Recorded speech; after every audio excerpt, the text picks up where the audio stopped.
गर्मी में अमीर का शाही पकवान वर्सेस गरीब बेटी की सूखी रोटी। तुम लायक ही नहीं हो माँ कि तुम्हें अमीर घर में बुलाकर मैं शाही पकवान खिला सकूं। ये बेहूदी हरकत करने की क्या जरूरत थी? ऐसा है, इससे पहले मैं तुम्हें कुछ और कहूं, तुम यहाँ से उल्टे पांव चली जाओ। शिवानी, मैंने माना मुझसे गलती हुई है, पर तू मेरे साथ ऐसा क्यों कर रही है? देख, मुझे चोट भी लग गई है। तो मैं क्या करूं? इसके बाद भी मैं तुम्हें थोड़ी देर यहाँ और नहीं रुकने दे सकती। मेरी भी तो इज्जत का सवाल है ना माँ जी, तो तुम यहाँ से चली जाओ। बेचारी सरस्वती अपनी पोटली लेकर अमीर बेटी के ससुराल से बाहर आ जाती है और थोड़ा आगे चलकर पेड़ के नीचे बैठ जाती है। आखिर अमीर ससुराल की बेटी ने अपनी ही माँ को ऐसे जिल्लत देकर क्यों निकाला? अब माँ कहाँ जाएगी, ये सब जानने के लिए हमें कहानी में शुरू से जुड़ना होगा, जहाँ गरीब झोपड़ी में सरस्वती चूल्हे पर रोटी पकाकर टमाटर प्याज काटकर अपनी दोनों बेटियों के सामने खाना परोस देती है। ये लो, तुम दोनों खाना खा लो, बहुत भूख लग रही है ना, ऊपर से गर्मी ने दिमाग खराब कर दिया है। रुको, मैं हाथ पंखे से तुम्हें हवा करती हूँ, तुम दोनों खाना खाओ। अरे माँ, आप क्यों परेशान हो रही हैं? आप भी तो चूल्हे पर खाना बनाकर आए हो, देखो कैसे माथे से पसीना फिसल रहा है। आप भी साथ में खाना खा लो। राधा अपनी माँ की प्लेट भी लगा देती है और अपनी माँ का पसीना पोंछकर हाथ पंखे से हवा करती है। शिवानी प्लेट को देखते ही उसमें हाथ मार देती है। बस बहुत हो गया, मैं ये रूखा सूखा खाना नहीं खा सकती। ये क्या है माँ? ना तो तुम्हारे घर में रोटी होती है, ना ढंग से सब्जी होती है, ऊपर से टमाटर प्याज मिर्च काटकर तुम रोटी से खाने को दे देती हो। ये भी कोई खाना होता है? अरे कभी तो शाही पकवान का खाना बनाया करो, शाही पनीर, मटर पनीर, पूरी, कचौड़ी, दाल मखनी, चावल। पर नहीं, मुझे समझ नहीं आता तुम कमाई कहाँ लेकर जाती हो जो हमें इतना गरीब खाना खिलाती हो। बस दीदी, बहुत हो गया। आप इस तरह माँ से बात नहीं कर सकती हैं। आप अच्छे से जानती हैं माँ ने हमारे लिए क्या कुछ नहीं किया। पापा के जाने के बाद बचपन से लेकर आज तक वो हमारे लिए ही कमा रही हैं, दूसरों के घरों में जूठे बर्तन साफ करके। आपको लास्ट महीने नई घड़ी ला कर दी, जन्मदिन पर कपड़े लिए, लेकिन अपने लिए माँ ने सालों से साड़ी या चप्पल भी नहीं खरीदी। यहाँ तक कि मेरे भी मना करने पर उन्होंने मुझे 2 जोड़ी कपड़े दिए। बस खाना ही तो ऐसा खाते हैं तो क्या हो गया? होगी तेरी बकवास, बन गई महानता की मूर्त। जो माँ ने किया है वो हर माँ अपने बच्चों के लिए करती है। इन्होंने कौन सा तीर चला दिया? दीदी, तुम वही बात कहने दे राधा। शिवानी बिल्कुल ठीक ही तो कह रही है। उसने क्या गलत कहा? मैं तुम लोगों को सूखी रोटी वाला खाना खिलाती हूँ। पूरी सब्जी पकवान बनाए हुए तो मुझे 2-4 महीने बीत गए हैं। सुन लिया तूने? कोई इंसान कब तक ये रूखा सूखा खाना खाता रहेगा? ऊपर से गरीब घर में गर्मी से परेशान हूँ, कूलर भी नहीं है हमारे पास, एसी की तो बात ही कहना बेकार है। मैं यहाँ से अपनी सहेली के घर जा रही हूँ, उसके एसी रूम में बैठकर कुछ अच्छा सा पास्ता बर्गर खा लूंगी। ऐसे कहकर शिवानी अपनी सहेली के घर चली जाती है और उसके घर पर एसी की ठंडी ठंडी हवा में बैठकर पिज्जा बर्गर का मजा लेती है। वहीं राधा अपनी माँ को हाथ पंखे से हवा करके खाना खिलाती है। माँ, तुम्हारी आंखों में आंसू। मुझे पता है तुम्हें दीदी की बात का बुरा लगा ना। मैंने तुम दोनों की परवरिश करने में कमी की है ना, लेकिन कल से मैं और मेहनत करूंगी, 1-2 जगह काम ढूंढ लूंगी। नहीं माँ, तुम कुछ नहीं करोगी। बाहर वालों का काम करके देखो, तुमने अपनी क्या हालत बना ली है। इतना ही बहुत है। दीदी की सहेलियां पैसे वाली हैं, इसलिए उनका बोलना चालना भी ऐसे ही हो गया है। छोड़ो, खाना खाओ। राधा, मैं किस्त पर कूलर ले लूं? नहीं माँ, अभी तो आखिरी महीने ही दीदी के कहने पर तुमने टेबल फैन खरीदा था, अब उनके कहने पर कूलर भी लोगी? नहीं, कोई जरूरत नहीं है। दोनों माँ बेटी खाना खा लेती हैं कि कुछ देर बाद पड़ोसन वंदना घर आती है। उस वक्त शिवानी भी घर जाकर टेबल फैन के सामने बैठ जाती है। शुक्र है इससे थोड़ी बहुत हवा लग जाती है। चलो अच्छा, शिवानी बिटिया भी यही है। अरे सरस्वती, मैं तुम्हारी बड़ी बेटी के लिए एक रिश्ता लेकर आई हूँ। वो साथ वाले गांव की सुलोचना है ना, वो अपने बेटे का रिश्ता तुम्हारी बड़ी बेटी से करने को कह रही है। उन्हें कुछ भी नहीं चाहिए और लड़का चौकीदारी की नौकरी करता है। अच्छी बात है वंदना, तू रिश्ता ले आई, मैं भी इसी चिंता में थी। माँ, अब सोचना भी मत कि मैं चौकीदार से शादी करूंगी और गरीब घर में जाऊंगी। मुझे ऐशो आराम वाली जिंदगी जीनी है, ना कि सूखी रोटी खाकर गर्मी में मरना है। मैं ये शादी हरगिज नहीं करूंगी। लेकिन शिवानी। वंदना आंटी, मेरे लिए रिश्ता लाना है तो किसी अमीर घर का लड़का लेकर आओ, वरना कोई जरूरत नहीं है। ठीक है, पर सरस्वती ये रिश्ता भी अच्छा था। ठीक है, इस लड़के की शादी मेरी राधा से मैं तय कर रही हूँ, लेकिन दोनों बेटियों की शादी एक ही मंडप में करूंगी, जब तक उन्हें ठहरने को कह दीजिए। ठीक है। वंदना चली जाती है। कुछ ही दिनों में वो एक अमीर घर का रिश्ता शिवानी के लिए देखती है और फिर जैसे ही सरस्वती ने कहा था 1 महीने में वो दोनों बेटियों की शादी एक ही मंडप में कर देती है। एक बेटी अमीर ससुराल तो दूसरी बेटी गरीब ससुराल जाती है, जहाँ गेंदे के फूल से सुलोचना अपनी बहू का स्वागत करती है।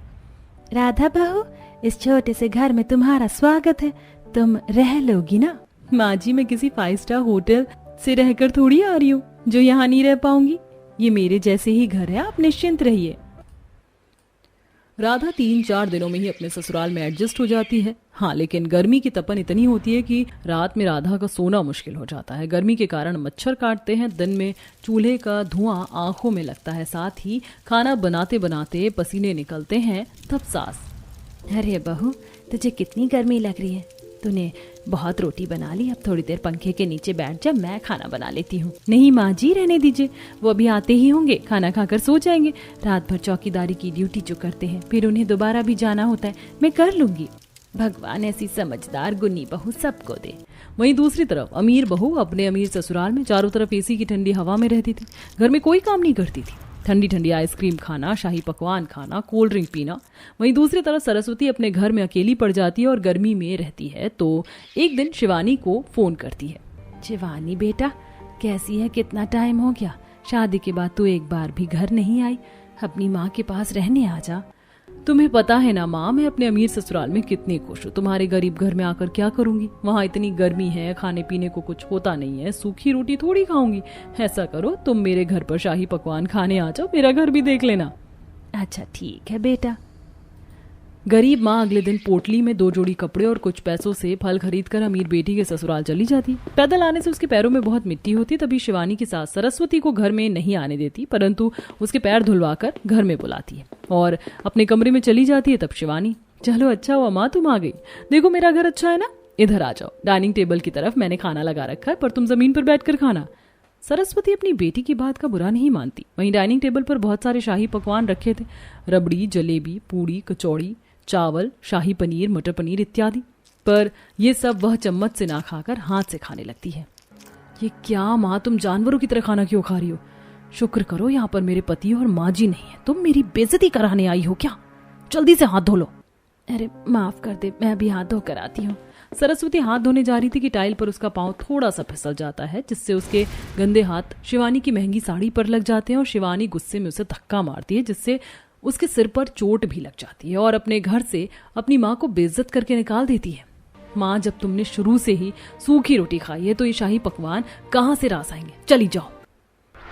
मुझे नहीं पता था मेरी बेटी मुझे अपने ससुराल में बुलाकर ऐसा आदर सत्कार करेगी। इससे तो मेरे सिर की चोट तक नहीं दिखी।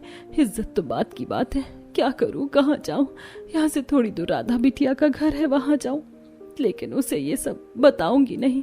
सरस्वती अपने खून को साड़ी से साफ कर लेती है और किसी मंदिर से अपने हाथ धोकर भरी गर्मी में पैदल पैदल छोटी बेटी के घर पहुंच जाती है, जहां रात के समय वह चूल्हे पर खाना बनाकर अपने पति को खाना दे रही होती है कि सरस्वती को देख थाली वो छोड़ देती है। अशोक जी, माँ आई हैं, ये खाना पहले हम उनको दे देते हैं, हम बाद में खा लेंगे। अरे हाँ, कोई बात नहीं, माँ जी आइए ना, बैठिए। तभी राधा अपनी माँ के गले लगती है। कैसी हो माँ, इतनी रात को आना कैसे हुआ? बस याद आ रही थी तो मिलने चली आई, अभी थोड़ी देर पहले शिवानी से भी मिलकर आई हूँ। अच्छा माँ, खाने का समय हो गया है, ये लो खाना खा लो। मेरे घर में माँ शाही पकवान तो नहीं है, पर घर चलाने के लिए हम सूखी रोटी खाकर ही गुजारा कर रहे हैं। अभी ये खा लो, कल सुबह अच्छा बना दूंगी कुछ। अरे पागल है क्या, समझती नहीं हूँ कि यहाँ पर क्या स्थिति है? और मैंने तो तुम दोनों को सूखी रोटी खिलाकर ही पाला है, तो क्या मैं ये नहीं खा सकती? सरस्वती हाथ पांव धोकर गरीब बेटी के घर की चैन से 2 सूखी रोटी खा लेती है। उसकी बेटी उसे हाथ पंखे से हवा कर रही होती है कि पसीने के साथ साथ उसके माथे का खून सरक कर आ जाता है। ये देख राधा घबरा जाती है और सरस्वती की आंखों में आंसू होते हैं। माँ, ये चोट कैसे लगी और तुमने दवाई भी नहीं लगाई? तुमने मुझे बताया क्यों नहीं? कहाँ लगी है चोट? तुम तो दीदी के घर गई थी और रो भी रही हो। दीदी ने कुछ किया क्या? अब मैं तुझे क्या बताऊं, उसके पास आज बहुत कुछ हुआ। उसने अपनी माँ की कदर नहीं की, बेइज्जती की, उसमें पैसों का घमंड आ गया। लेकिन तू मेरी वो बच्ची है जिसके घर मुझे इज्जत तो मिली, और ये चैन की 2 सूखी रोटी भी मेरे लिए बहुत है।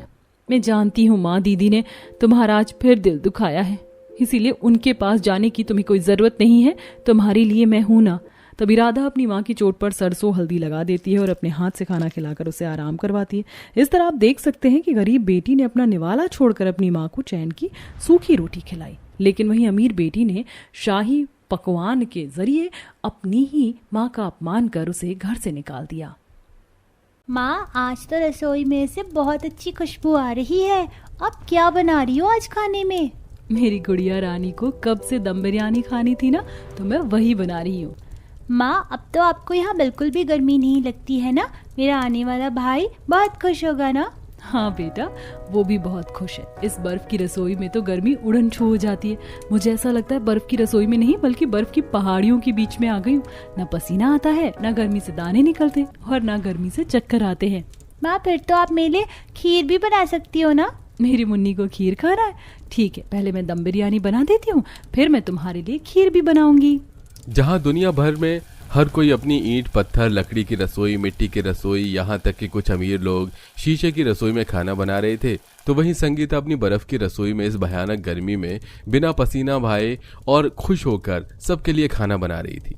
आखिरकार ये किस तरह की बर्फ की रसोई थी जो गर्मी में भी नहीं पिघल रही थी, और किस तरह संगीता ने इस बर्फ की रसोई को बनाने का क्या राज था? इस बर्फ की रसोई के पीछे का रहस्य जानने के लिए कहानी में थोड़ा पीछे चलते हैं। सुबह से दिल घबरा रहा है, बेचैनी हो रही है, ऊपर से ये रसोई की गर्मी से कहीं चक्कर खाकर ही बेहोश ना हो जाऊं। अरे बहू, कितनी बार कहा है तुझे कि खिड़की खोलकर खाना बनाया कर। तूने खिड़की भी बंद कर रखी है। अब भपका तो होगा ना रसोई में। माँ जी, अगर खिड़की खोल दी ना तो धूप सीधा मुझ पर आएगी, फिर धूप में जलते हुए खाना बनाना पड़ेगा। इतने पैसे भी नहीं हो पा रहे हैं कि एक टेबल फैन लाकर तेरे लिए रसोई में रख दूं। बता, ऐसी हालत में गर्मी में मेरी बहू खाना बना रही है। बहू, तू घर के बाकी काम देख लिया कर, मैं खाना बना दूंगी। माँ जी, मेरा ख्याल रखने के चक्कर में आप अपनी सेहत क्यों भूल जाती हैं?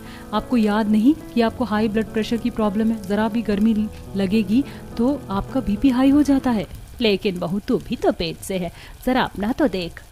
संगीता का परिवार काफी छोटे घर में रहता था। उनके घर में छोटी उनकी रसोई थी और छोटी सी रसोई में संगीता को गर्मी से परेशान होकर कई घंटे तक खाना बनाना पड़ता था। ऊपर से गर्भवती होने की वजह से तो कभी कभी संगीता रसोई में बेहोश हो जाती थी। हे भगवान, संगीता बहू, क्या हुआ तुझे? उठना। बहू को क्या हुआ? अब मैं क्या करूं? अनुराग, जल्दी से आ देख, संगीता बहू को क्या हो गया। अनुराग संगीता को उठाता है और उसे जल्दी से अस्पताल लेकर जाता है। डॉक्टर, मेरी पत्नी ठीक तो है ना? वो अचानक बेहोश कैसे हो गई? देखिए, प्रेगनेंसी में आए दिन चक्कर आना, बेहोश होना ये आम बात है, लेकिन मैंने आपको पहले ही कहा था कि उन्हें हाई ब्लड प्रेशर की दिक्कत है। ऊपर से वो गर्भवती है। ऐसी हालत में ज्यादा देर गर्मी में काम करना उनकी सेहत के लिए अच्छा नहीं है। आप जितना हो सके उन्हें ठंडक में रखिए और हर थोड़ी देर में कुछ न कुछ ठंडी खाने पीने की चीज उन्हें देती रहिएगा। अनुराग एक छोटी सी फैक्ट्री में जूते की पैकिंग का काम करता था। रोज मिलने वाले 100-200 रुपए से अनुराग को हर दिन का गुजारा चलाना पड़ता था। इसमें भी अनुराग घर के लिए थोड़ा कम राशन लाकर आए दिन अपनी पत्नी के लिए कभी जूस तो कभी कोई फल लेकर आ जाया करता था। ये लो संगीता, आज मैं तुम्हारे लिए मौसमी का जूस लेकर आया हूँ, इसे पी लो। लेकिन ये तो गर्म हो गया है। पर मैंने तो इसमें बर्फ डलवाई थी, लगता है रास्ते की गर्मी से ये गर्म हो गया। कोई बात नहीं, मैं पड़ोस से थोड़ी बर्फ मांग कर ले आती हूँ। संगीता अपनी पड़ोस में रहने वाली आशा के घर जाती है और उससे बर्फ मांगती है। आशा संगीता को अपने किचन में ले जाती है और उसके लिए फ्रिज से बर्फ निकालने लगती है। आशा के किचन में जाते ही संगीता को काफी ठंडक महसूस होती है और तभी संगीता की नजर किचन में लगे एसी पर पड़ती है। आशा, तुम्हारी रसोई में तो एसी लगा हुआ है। आजकल तो हर कोई रसोई में एसी लगवा रहा है। गर्मी इतनी है कि बिना एसी की रसोई में खड़े होकर खाना बनाना मुश्किल हो जाता है। पैसा हो तो इंसान सब कुछ कर सकता है। एक मेरी पड़ोसन की रसोई है, एसी है, और एक मेरी रसोई है जो एसी कम ईंट की भट्टी ज्यादा दिखती है। संगीता बर्फ लेकर घर आ जाती है और अब जूस को ठंडा करके पीने लगती है और ऐसे ही कुछ दिन गुजर जाते हैं। गर्मी में घंटों तक रसोई में खाना बनाने की वजह से कई बार तो संगीता के शरीर पर गर्मी के दाने ही निकल आते हैं। माँ जी देखिए ना, पीठ पर कितने दाने निकल आए हैं। बहुत खुजली हो रही है, जलन हो रही है। परेशान मत हो बहू, मैंने मुन्नी के हाथ से पाउडर मंगवाया है, लगा दूंगी तुझे, थोड़ा चैन मिल जाएगा। माँ जी, अब तो ये चैन ठंडी ठंडी बर्फ लगाने से ही मिलेगा। तो मैं पड़ोस से जाकर बर्फ ले आता हूँ। जिनसे मैं बर्फ लाती हूँ वो 2 दिनों के लिए बाहर गए हुए हैं। आप मार्केट से ही 10-20 रुपए की बर्फ खरीद कर ले आइए। अनुराग जल्दी से मार्केट जाता है और 20 रुपए की बर्फ खरीद कर घर लेकर आता है। अनुराग उस बर्फ के टुकड़े को बीच में से तोड़कर मटके में डाल ही रहा होता है कि तभी उस बर्फ के टुकड़े को देखकर संगीता कहती है, अनुराग, इस बर्फ के टुकड़े में कुछ है, देखो कुछ चमक रहा है। अरे हाँ, कुछ चमक तो रहा है, लेकिन ये है क्या? अनुराग जैसे ही उस टुकड़े को तोड़ता है तो उसके अंदर से एक अंगूठी निकलती है। अरे इस बर्फ के टुकड़े के अंदर अंगूठी किसकी है? दिखने में तो काफी महंगी लग रही है। लगता है जिसने ये बर्फ जमाई है शायद उसी के हाथ से अंगूठी निकलकर इस बर्फ के अंदर गिर गई हो। संगीता उस अंगूठी को अपने हाथ में लेकर देखने लगती है कि तभी उस अंगूठी के अंदर से एक सुनहरी रोशनी निकलती है और उस सुनहरी रोशनी के साथ उन सब के सामने एक सुंदर सी परी हाजिर होती है, जिसे देख पूरा परिवार काफी हैरान होता है। माँ जी, ये सच में एक परी है या मैं कोई सपना देख रही हूँ? अगर ये सपना है तो तेरा मेरा सपना एक जैसा कैसे हो सकता है? आप लोग कोई सपना नहीं देख रहे, मैं सच में एक परी हूँ। मेरा नाम पंक्ति है। आज से तकरीबन 100 साल पहले मुझे एक जादूगर ने इस अंगूठी में कैद कर पानी में फेंक दिया था। मैं 100 साल से इस नदी में अंगूठी के अंदर फंसी हुई थी और आज आखिरकार मुझे आप लोगों ने इस अंगूठी से बाहर निकाल दिया। बताइए, मैं आपकी क्या मदद कर सकती हूँ? आप लोगों ने मुझे एक नया जीवन दान दिया है। आप सच में परी हो, इसका मतलब आप कुछ भी कर सकती हो। हाँ बेटा, मैं कुछ भी कर सकती हूँ। बताओ तुम्हें क्या चाहिए? खेल, खिलौने, मिठाई या कुछ और? मेरी माँ इतनी गर्मी में रोज खाना बनाती है, उन्हें बहुत गर्मी लगती है। पता है, उनके अंदर मेरा छोटा भाई भी है। आप कुछ ऐसा करो ना कि उन्हें गर्मी ना लगे। मुन्नी के इतना बोलते ही वो परी अपने जादू की छड़ी घुमाती है और जिस अंगूठी से वो परी निकली थी उस अंगूठी पर जादू करती है और संगीता को देते हुए कहती है, ये लो, अब ये एक जादुई अंगूठी बन चुकी है। तुम जब चाहे इस अंगूठी पर अपना हाथ रगड़कर इसके अंदर से बर्फ निकाल सकती हो। और ये कोई ऐसी वैसी बर्फ नहीं होगी, बल्कि एक जादुई बर्फ होगी। ऊपर से इस बर्फ से तुम जो चाहे वो बना सकती हो। अपने लिए बर्फ की रसोई भी बना सकती हो। क्या कहा आपने? बर्फ की रसोई? हाँ, बर्फ की रसोई। ये कहते ही वो परी गायब हो जाती है, जिसके बाद अब संगीता जैसी उस अंगूठी पर अपना हाथ रगड़ती है तो उसके अंदर से ढेर सारे बड़े बड़े बर्फ के टुकड़े निकलने लगते हैं। अरे, इसका मतलब वो परी सच कह रही थी। इस अंगूठी के अंदर से तो सच में बर्फ के टुकड़े निकल रहे हैं। और क्या कहा था उसने कि ये बर्फ के टुकड़े जादुई बर्फ के टुकड़े हैं। अब हम इन बर्फ के टुकड़ों से सच में एक बर्फ की रसोई बना सकते हैं। अनुराग उन बर्फ के टुकड़ों से अपनी बीवी के लिए अब एक बर्फ की रसोई बनाने लगता है।